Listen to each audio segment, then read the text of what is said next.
hiphop.com, the reporter newspaper online.com. Bam!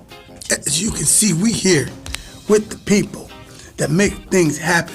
The mighty MGT from Akron, Ohio is in the building. And when we talk about the mighty MGT, Sisters is in the building. Tell everybody your name. To my left, your right. What's your name, baby girl? Sister Kalima Muhammad. In the building. What's your name, baby girl? Sister Nadia Habibullah. Now, first off, is that disrespectful for me calling y'all baby girl? Yes, sir. I'm sorry, ma'am. Is that what I'm supposed to say, right? Yes, sir. You better say it and don't delay it. You know I'm gonna only be me. But listen, man, look, I was telling your daughter, I was talking to your daughter once upon a time, and I was telling her one day, I remember I went to a Farrakhan meeting. Farrakhan rally. Okay. Public hall. You know how many years ago that was. So I knew the sister real well. And she was on post. Back then I wasn't clear what that was. Okay. Guess how I found out? How did you find I said, oh, what's up, girl? How you doing? She said, don't touch me. She didn't say that, but she said, So I'm like, wait a minute, y'all can't acknowledge and deal with the you know me. So if you was on post, you couldn't holler at your boy? No, sir. Explain that. Why? But we on post. What do post mean for the people that don't know what that means? That's kind of hard to explain. But the post, so it depends. Like I'm on post right now. So there's a post in life, and then there's an official post that you have when you are at work. So it's like being a security guard. Thank you, make it plain, because I was going to say that. So it's like when you're on security, my post is to make sure that I check you out, make sure that you're safe to come in around me, and to make sure that you're safe to go into the building. But that doesn't mean that I talk to you, I check you out, and I let you in. There's no laughing, there's no joking, and then you going about your business. Can a lady be on post if she's married? How about you? When you married, you supposed to be on that type of post? Yes. So you can't be fraternizing and laughing and giggling in dude's face if you got a husband? No. I need me an MGT. You can't be laughing and giggling in the brother's face if you're not married. You better say, you know what? Animal. Did you hear that? Very clearly. Ain't that right? There's all that fraternizing. Is that fraternizing? When you're on the job, you ain't supposed to be mingling with nobody. It's all about the business. You take care of that business, that's it. And this is a security guard. He's been doing security his whole. I just broke protocol because the animal was there. First off, it's hard to hear when you're dealing with sisters who be on their post. I'm gonna say that for about 2 weeks straight, no matter who I'm dealing with. You ain't on your post. I'm gonna need you on your post now. So look, now you said in official business you can be on post. So I'm gonna have her explain what's being on your business on post at home. What is that? What's been your post? Your at personal home? post, yeah. Your personal post. I would say take. Is that a baby I hear in the background? Wait a minute, what's that? Yeah. Yes. Why are we hearing the baby in the background? Because there's a baby back there. We have babies. Oh, okay.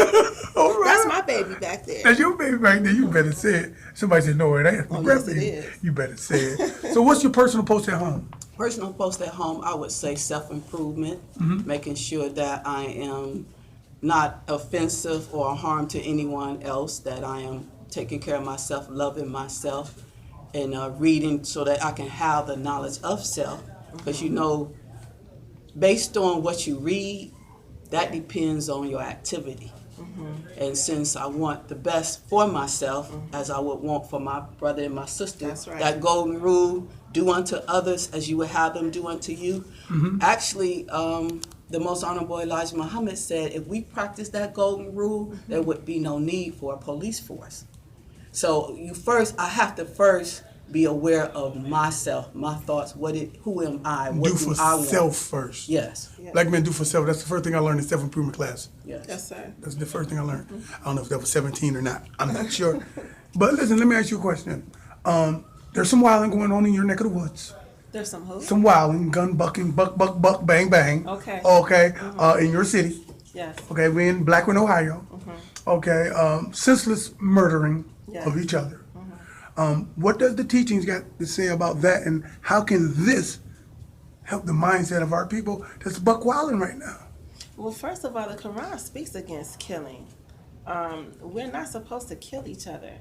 But the problem that I have with us because I live in the hood, I love the hood. One of my problems I have is that so many of us, we get what we call in a particular position, and we feel that we have to step away from who we are. If you really want to help your people, you stay around your people. But we don't have any self-value, so we don't understand that life has value to it. You're only given one life, and we were never shown the correct way, first of all, to love ourselves.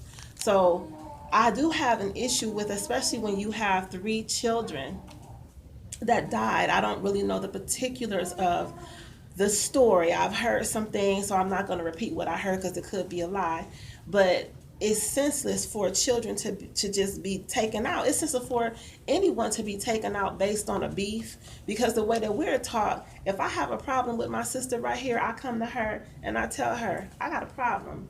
Something is wrong. We need to talk about it, and we deal with it that way. We don't pick up a gun. This is why we are taught we don't carry anything as small as a penknife, because what we do is we get upset, and the first thing we want to do is we want to bang, or we want to kill each other instead of talking to one another.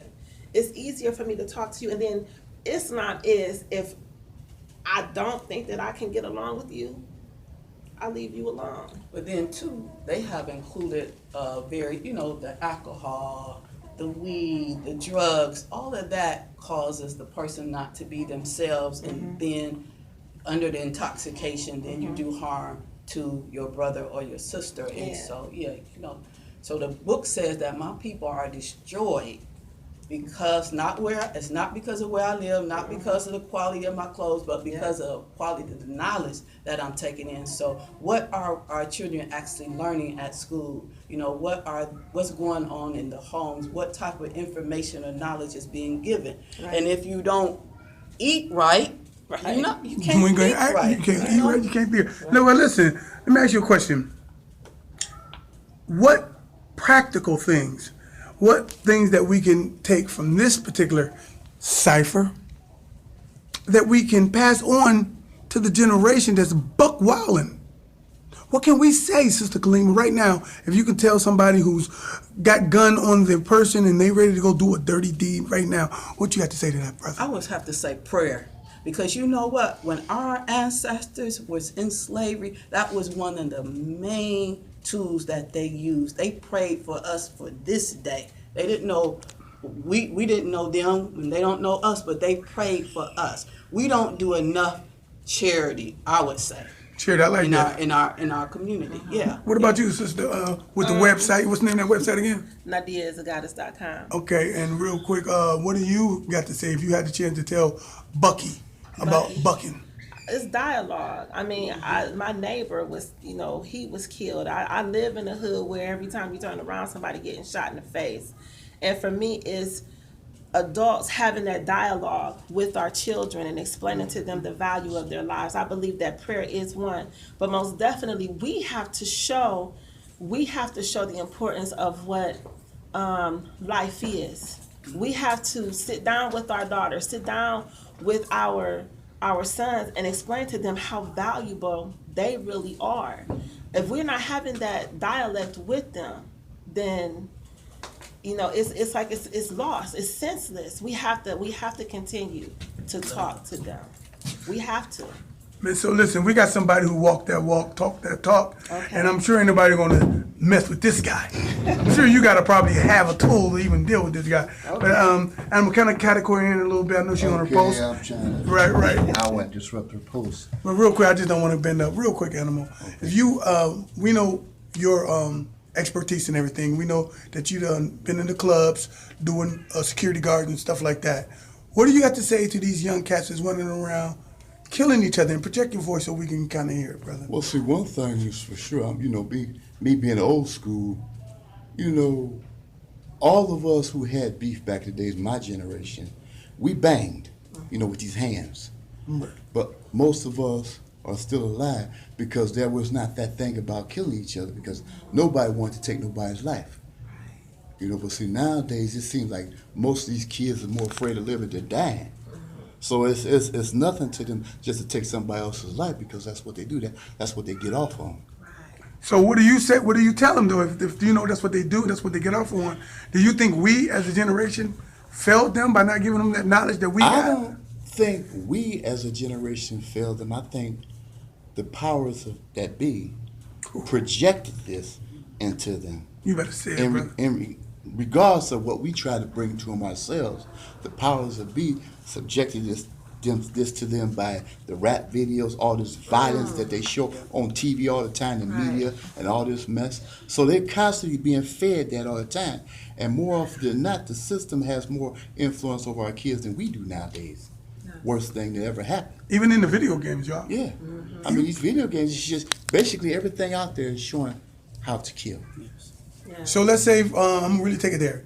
If you know Brother Mook Mook, okay, he got a beef with Shook Shook, okay, but you know Brother Mook Mook. How do you get into Mook Mook's head? Like for going out and doing something right now, grab him by his wrist. What do you say to that brother? And look right in the camera, brother. You have to go about grabbing folks and ask them, is this worth the consequences that you'll receive for committing this act? You know, you try to connect with the mind, which is one of the hardest things to do nowadays because we're not even on the same level most of the time. But you still have to take that initiative regardless. You know. Animal, real quick, tell everybody about your show so you can get out of here, baby. Okay, well, you know, I'm doing a little show, The Lion's Den, a segment based on old school bodybuilding because, you know, that's really not happening no more. You know, with the softening of society and everything. Oh, boy, I had to Well, go there there. you go. You know, I can't help myself on that. Right. You know, that every aspect of change that has come about to create a softening of society, especially the brothers. Mm-hmm. You know, more so than anybody, because everything that's negative is aimed at us for our eventual destruction anyway. Yeah. Say what you want to say. You better say it, brother. You say what you want to say. You know? You better say it, brother. You know. So when your show comes out, how often you do it? When is it? Well, it's a once a week segment. It usually comes out on Friday. It came out on Saturday this week because delays, you know, holidays and different things like that. But it's out there, and it's something that's going to continue. What channel? Well, is it? No, it's Akron Hip Hop YouTube. Oh, Akron Hip Hop YouTube. Yep.